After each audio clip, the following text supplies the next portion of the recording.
المفاجأة اللي كلمتكم عنها من العيار الثقيل لأخونا الأستاذ إبراهيم عيسى.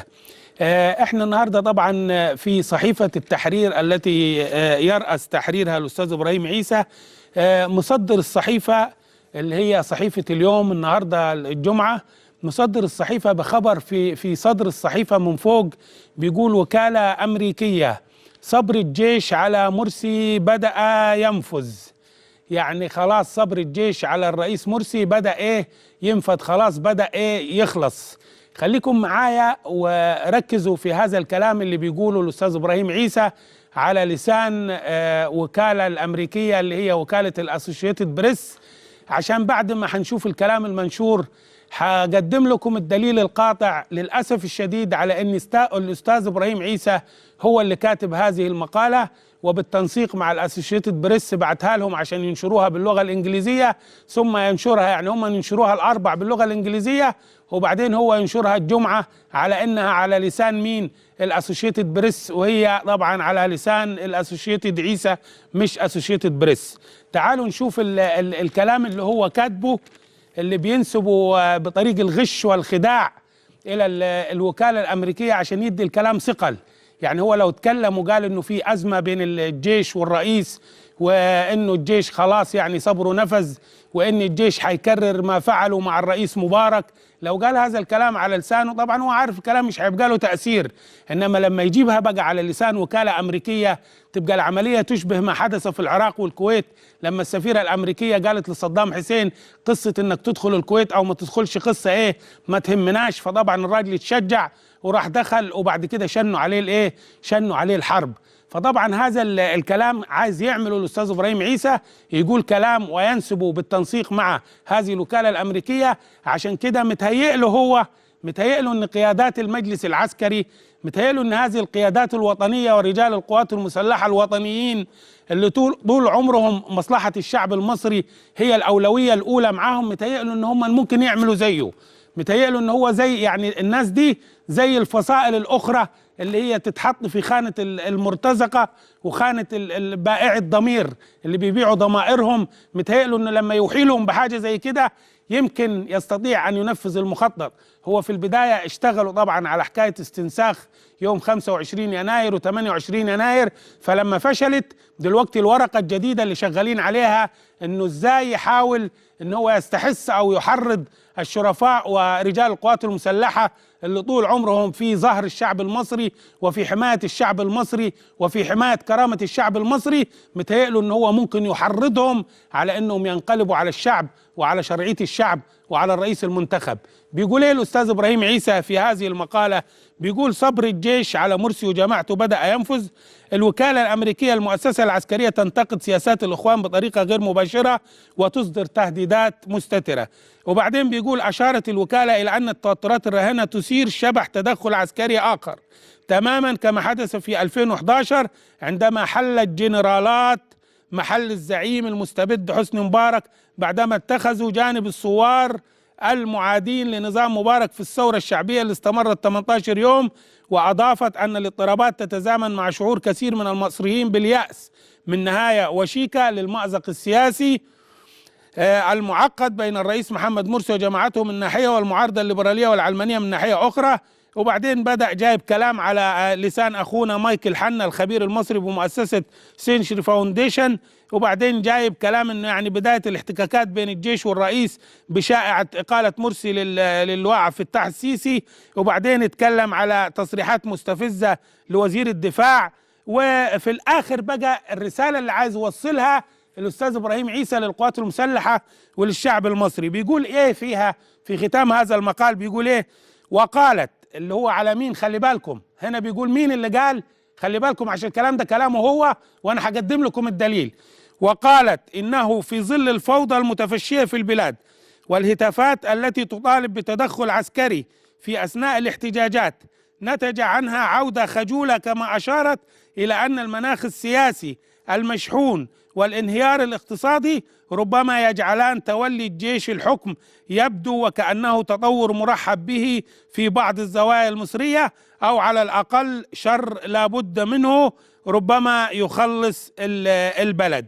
ده الكلام اللي الأستاذ إبراهيم عيسى يعني بيغشنا وبيغش الشعب وبيغش القوات المسلحة، وعايز يقول للكل ان الكلام ده بتاع الاسوشيتد بريس. ومش بس كده، راح بعت نفس المقالة للدستور عند اخونا رضا ادوارد اللي هو نفسه ينام ويقوم يلقى مصر ولاية امريكية، بعتها رضا ادوارد برضو عشان ينشرها في الصفحة الاولى بعنوان وكالة انباء اسوشيتد بريس تؤكد صبر الجيش بدأ ينفذ من جماعة الاخوان واحتمال تدخله امر وارد.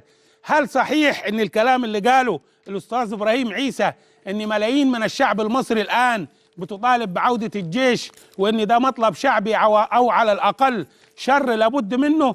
طبعا هنشوف انه الكلام ده بالدليل القاطع انه ده كلام ابراهيم عيسى مش كلام الوكالة الامريكية، بالدليل القاطع لان كلفت شيخ الغفر ابو الفضل وقلت له ابو الفضل جيب لي اصل هذه المقالة من على المواقع بتاعة الانترنت، هات لي اصل هذه المقالة باللغة الانجليزية. طبعا شيخ ابو الفضل بالغفر اللي معاه طبعا على طول راحوا بحثوا الى ان جابوا الاصل الانجليزي. هتجدوا في الاصل المقالة اللي منشور على موقع ياهو نيوز كوم نقلا عن الاسوشيتد بريس. تعالوا نشوف الكلام ده مين اللي قايله، ويا ريت لو كانت معانا على الشاشة هذه المقالة اللي منشورة باللغة الانجليزية. العنوان طبعا Egypt's military signals impatience with president، يعني المؤسسة العسكرية تشير إلى نفاذ صبرها مع الرئيس. تعالوا في الجزء منها وأنا حاطط عليه علامات في الجزء المعروض عن المقال المعروض عندكم على الشاشة، حاطط علامات على الكلام اللي هو الصحيفة في المقال الإنجليزي جايباه على لسان إبراهيم عيسى، بس إبراهيم عيسى لما نقل الترجمة في التحرير ما حطش اسمه عليها عشان ما حدش ياخد باله إن إبراهيم عيسى صاحب المقالة اللي بينسبها للوكالة الأمريكية. بيقول إيه الأستاذ إبراهيم عيسى؟ آدي النص الإنجليزي بيقول لك millions of Egyptians want the army to come back and deliver us from chaos. ملايين المصريين عايزين الجيش يرجع تاني عشان خاطر ينقذونا من الفوضى. طبعا بقيت الكلام ايه؟ ابراهيم عيسى host of a political talk show on television said this week. مين اللي قال هذا الكلام؟ ابراهيم عيسى اللي هو صاحب برنامج في التلفزيون المصري قاله هذا الكلام. الكلام ده في النص الانجليزي اللي لما ترجم ابراهيم عيسى الكلام ما قالش ان هو كلامه. وانا عارف انه مش بس هو هذا المقطع بتاعه، ده المقالة كلها بتاعته، واضح انه في تنسيق بين الوكالة وبينه. وبعدين بيستكمل الكلام بيقول لك this is the sentiment on the Egyptian street، وهذا هو الشعور العام في الشارع المصري، and ignoring it is stupid، وتجاهل ذلك غباء. said the popular عيسى الرجل الشعبي المعروف بإيه؟ المعروف بأنه a harsh critic of Morsi the brotherhood and military when it was in power. عامل عنه إعلان طبعا للصحافة ولرجال الأعمال الأمريكان، عامل إعلان على نفسه أنه إبراهيم عيسى اللي معروف بأنه الناقد الشرس لمرسي وللإخوان المسلمين وللمجلس العسكري عندما كان في السلطة، إلى آخر الكلام لغاية ما جه في الآخر. ونفس المقطع اللي انا قريته لكم اهو هو اللي جاي له طبعا بالانجليزي ضمن كلامه the highly charged political climate and the collapsing economy could make a military takeover seem like a welcome development in some corners of Egypt or at least a necessary evil that could salvage the nation. الكلام اللي هو قايله انه يعني الملايين من الشعب المصري بتطالب بعودة القوات المسلحة للحكم، وان هذا الكلام مرحب به او على الاقل هذا هو الشر اللي لابد منه. ابراهيم عيسى كاتبها هو وبعتها للوكالة الامريكية الاسوشيتد بريس عشان خاطر تنشرها باللغة الانجليزية يوم الاربعاء والامبارح، ويجي هو ينشر هذه المقالة على انها ترجمة رغم ان هو الكاتب بتاعها، وما حطش اسمه في الترجمة اللي عاملها في التحرير ولا الترجمة اللي عاملها في الدستور عشان ما حدش يكتشف اللعب اللي حاصل والتنسيق اللي بين المؤامرات الخارجية والداخلية لإسقاط هذا الشعب. هذه هي الفتنة الجديدة اللي شغال عليها الأستاذ إبراهيم عيسى. للأسف الشديد يا أستاذ إبراهيم عيسى إنها لا تعمى الأبصار ولكن تعمى القلوب التي في الصدور.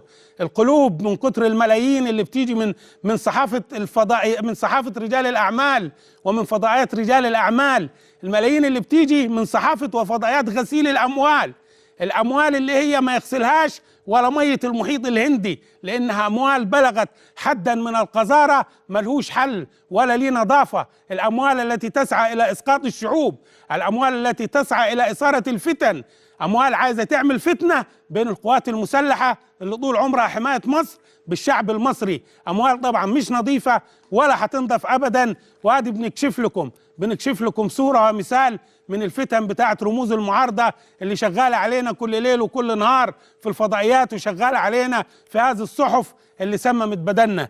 الناس دي للأسف الشديد لو سبتها بتخرب وشغالة في الفتن، لو حاربتها الناس اللي بيتعاملوا معاهم زي الأسوشيتد وغيرها والمنظمات الدولية والمؤسسات المنحة الأمريكية والكونجرس الأمريكي، لو عملت ضدهم إجراء، لو أوقفت قناة لأنها بتسعى إلى قلب نظام الحكم أو أي سبب آخر، هيبتدي الجماعة اللي بيسندوهم يخشوا عليك. يعني لو سبتهم ضرر ولو أنت تعاملت معاهم ضرر، فما فيش غير حاجة واحدة اسمحوا لي إن أنا أطلبها من الشعب المصري. معلش خليكم معايا يا أبو الفضل. بص يا أبو الفضل، أنا عايزك تنادي في كل شوارع مصر كل الناس اللي تعرفها على اللي ما تعرفهاش، قول لهم الناس دول اللي شغالين في الفضائيات وشغالين في الصحيفة، الناس اللي معدومي الضمير، الناس اللي عايزين يعملوا فتن وعايزين يخربوا مصر، كل واحد هو بيصلي في الصبح في الظهر في العصر، كل ما يصلي يدعي عليهم، يدعي ان ربنا ينتقم منهم. الناس اللي بتاخد فلوس عشان تخرب مصر كل واحد تبلغه انه ما فيش لحظه الا ويدعي عليهم ابو الفضل. ان شاء الله من النهارده عمد ربنا يخرب بيوتهم، وان شاء الله الناس اللي عاوزه تخرب الجبل، اللي عاوزه تخرب البلد، اللي عاوزه تخرب مصر، ربنا يصرفوها على عيالهم الفلوس اللي بياخدوها. امين. الملايين اللي بيصرفوها دياتي. امين. مش عارف انا الناس دياتي عايزه، الناس الدنيا واقفه والبلد واقفه، عاوزين ايه من البلد مش عارف انا. خلي الناس كلها يا ابو الفضل، ربنا ينتقم عنهم يا رب. طول ما انت ماشي شد حيلك ان شاء الله. شكرا ابو الفضل.